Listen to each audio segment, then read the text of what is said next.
कोई मानता है कि अपने जीवन में एक अच्छा जीवन साथी हो, अच्छे रिश्ते हो, लोग हो, इसमें मन की शांति है। तो कोई अपने जीवन में अच्छी सेहत, मनचाहा काम, सही परिस्थिति का होना, इसमें जीवन की शांति मानता है। और ये सभी बातें कहीं मायने में अपने जीवन में शांति लाने में निश्चित रूप से सहायक होती भी हैं।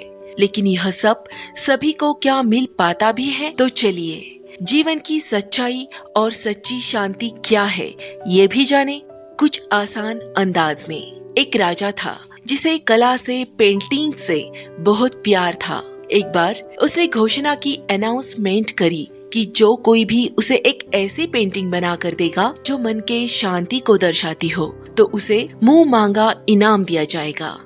सभी चित्रकार, प्रजा बहुत ही उत्साहित थे। फैसले के दिन एक से बढ़कर एक चित्रकार इनाम जीतने की आकांक्षा से अपनी अपनी पेंटिंग्स लेकर राजा के महल पहुँचे। लगभग सभी पेंटिंग्स बहुत खूबसूरत थी। राजा ने एक एक करके सभी पेंटिंग्स देखी और उनमें से 2 पेंटिंग्स को शॉर्टलिस्ट करके अलग रखवा दिया। अब इन्हीं दोनों में से एक को इनाम के लिए चुना जाना था। पहली पेंटिंग एक बहुत ही सुंदर, शांत झील की थी।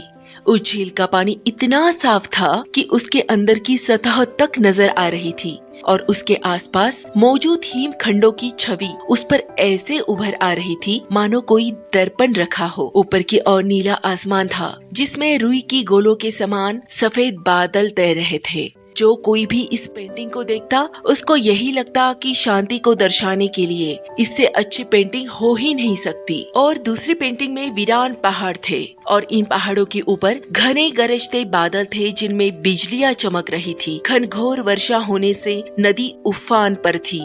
तेज हवाओं से पेड़ हिल रहे थे और पहाड़ी के एक और स्थित झरने ने रौद्र रूप धारण कर रखा था। जो कोई भी इस पेंटिंग को देखता यही सोचता कि भला इसका शांति दर्शाने से क्या लेना देना। इस पेंटिंग में तो बस अशांति ही अशांति है। सभी प्रजा, मंत्री आश्वस्त हो गए थे, श्योर थे कि पहली पेंटिंग बनाने वाले चित्रकार को ही इनाम मिलेगा। तभी राजा अपने सिंहासन से उठे और ऐलान किया, अनाउंस किया कि दूसरी पेंटिंग बनाने वाले चित्रकार को वह मुंह मांगा इनाम दिया जाएगा। हर कोई अचरज में था कि अशांति ही अशांति दर्शाने वाले पेंटिंग को भला इनाम के लिए क्यों चुना गया। पहली पेंटिंग करने वाले चित्रकार से रहा नहीं गया। वह बोला, महाराज क्षमा कीजिए, लेकिन उस पेंटिंग में ऐसा क्या है जो आपने उसे इनाम देने का फैसला किया, जबकि हर कोई यही कह रहा है कि मेरी पेंटिंग ही शांति को दर्शाने के लिए सर्वश्रेष्ठ है।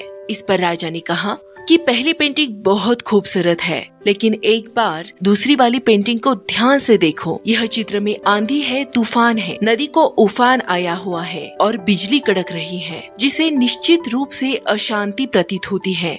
लेकिन झरने के बाजू में देखो, जहाँ तेज हवा से एक तरफ झुके उस वृक्ष की डाली पर बने घोंसले को देखो। कैसे एक चिड़िया इतनी कोमलता, वात्सल्य से, शांत भाव व प्रेम से पूर्ण होकर अपने बच्चों को भोजन करा रही है, जबकि उसके आसपास पूर्ण रूप से अशांति ही अशांति है।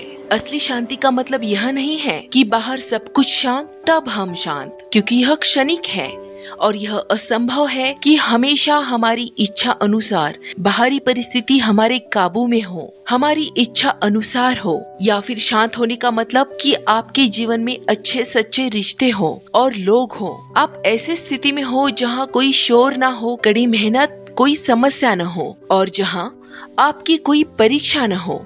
यह तो बस एक आदर्शवादी कल्पना ही हो सकती है। सही मायने में मन की शांति का अर्थ है कि आप हर तरह की अव्यवस्था, अशांति, अराजकता के बीच जीवन के सच्चाई को जानकर और इसे मानकर आप शांत, जागरूक मन से, विवेक से अपने जीवन के कर्तव्य काम करते रहें, अपने लक्ष्य पर केंद्रित रहें और जीवन में आगे बढ़ते रहें। यही है जीवन के शांति की सच्चाई। धन्यवाद।